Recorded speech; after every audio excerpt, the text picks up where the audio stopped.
जैसे ही वो उनका कार्यक्रम खत्म होगा वो लगभग 20 दिन की यात्रा पर निकलेंगे, दुबई की यात्रा पर। हरा गमछा नहीं इस्तेमाल करेंगे। मतलब आपके कार्यकर्ता इतने उदंड हैं, वो मोटरसाइकिल लहराते हैं, गमछा लहराते हैं, तो आपको पहले अपने कार्यकर्ताओं को संदेश देना पड़ता है कि वो आराम तलब नेता हैं।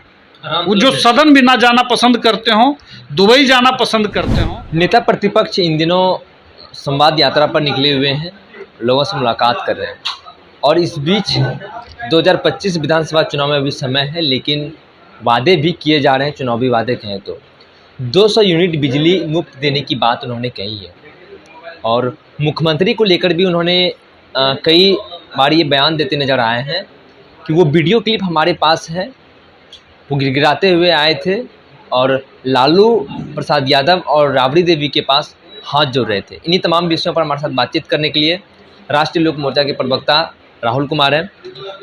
200 यूनिट बिजली देने की बात कह रहे हैं तेजस्वी यादव। देखिए तेजस्वी जी, मुझे लगता है कि बिहार की राजनीति में बहुत तेज़ी से एक अविश्वसनीय चेहरा बनते जा रहा है। विश्वास और भरोसे की जो बात होनी चाहिए, कम से कम नेता विपक्ष तेजस्वी जी को लेकर के तो कहीं दिखाई नहीं पड़ता है। बिहार सरकार बिजली विभाग को लेकर के, बिजली को लेकर के बहुत तरह का काम कर रही है और बिहार सरकार बड़े पैमाने पे सब्सिडी भी दे रही है और जो कई हज़ार करोड़ों में है। तो आप एक तरफ बिजली फ्री कहें या सब्सिडी कहें, दोनों एक ही बात है। हर तरह के लोगों को सब्सिडी मिल रही है। दूसरी बात, बिहार के अंदर 24 घंटे बिजली कैसे सुनिश्चित हो और सुरक्षित तरीके से सुनिश्चित हो, यह लगातार प्रयास कर रहे हैं। लेकिन सबसे बड़ा सवाल यह है कि जो तेजस्वी यादव बिहार की यात्रा पर निकले हैं और अपने कार्यकर्ताओं से संवाद कर रहे हैं, आप समझिए कि उनके बारे में ये खबरें आ रही हैं कि वो जैसे ही वो उनका कार्यक्रम खत्म होगा वो लगभग 20 दिन की यात्रा पर निकलेंगे, दुबई की यात्रा पर। तो दुबई से क्या यात्रा करेंगे, दुबई से क्या संदेश देना चाहते हैं, ये तो तेजस्वी जी बताएंगे। लेकिन जनता के बीच रहना और जनता के बीच काम करना, मुझे लगता है कि एनडीए जितना गंभीर है इस चीज़ को लेकर के, माननीय मुख्यमंत्री नीतीश जी, डिप्टी सीएम चाहे वो सम्राट चौधरी जी हों या विजय सिन्हा जी हों या प्रधानमंत्री नरेंद्र मोदी जी हों या चिराग जी भी, हमारे नेता माननीय उपेंद्र कुशवाहा जी या जीतन राम मांझी जी, बिहार को लेकर के जो गंभीरता है आप अलग अलग मौक़ों पर देखेंगे। चाहे वो पुल पुलिया की बात हो, अभी जैसे ग्रामीण पुलिया बनाने की बात हुई है, या हाईवेज़ को लेकर के, या जो गंगा नदी के ऊपर जो कई सारा पुल बन रहा है उसकी समीक्षा को लेकर के, या सासाराम में जैसे अभी आपने देखा होगा कि सोन नदी का पानी कैसे लोगों तक पहुँचे, पीने के पानी, या शिक्षकों की नौकरी का सवाल हो, या तमाम सवाल मैं आपको कह रहा हूँ। चाहे इंफ्रास्ट्रक्चर डेवलपमेंट की बात हो, पटना के अंदर ताज होटल खुला, उसके बाद और कई सारे 5 स्टार होटल खुलें, फूड प्रोसेसिंग यूनिट्स खुलें। अभी आपने देखा होगा कि बीजेपी के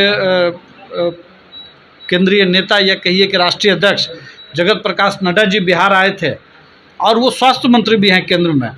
उन्होंने बिहार के अंदर कई स्पेशलिटी हॉस्पिटल का उन्होंने उद्घाटन किया। अभी IGIMS में आँख का हॉस्पिटल खुला जो बहुत ही अत्याधुनिक है।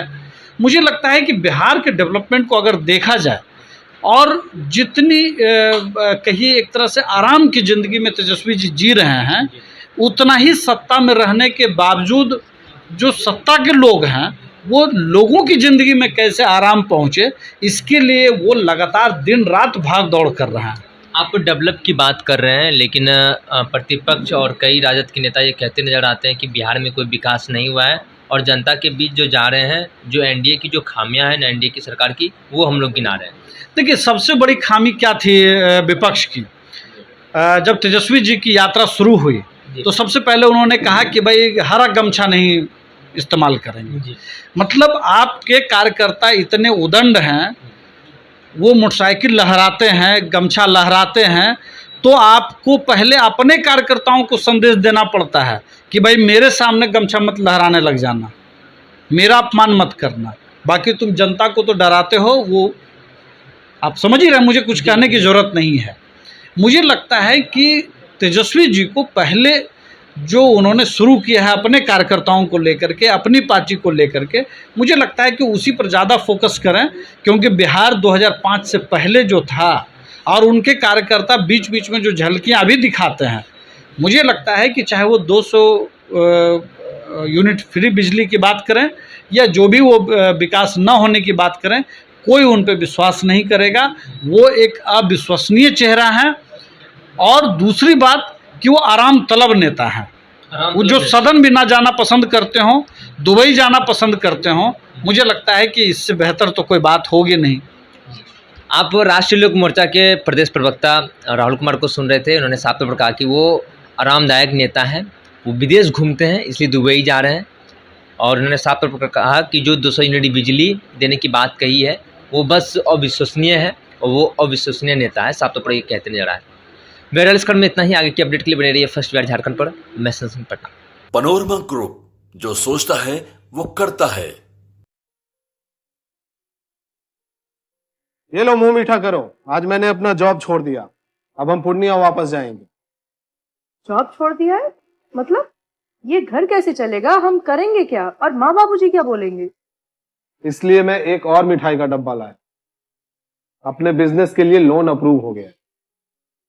अरे लोन अप्रूव हो गया वो तो ठीक है, लेकिन पूर्णिया में हम रहेंगे कहाँ? अपना घर भी तो नहीं है वहाँ। इसलिए तो एक और मिठाई का डब्बा अलग से लाया हूँ।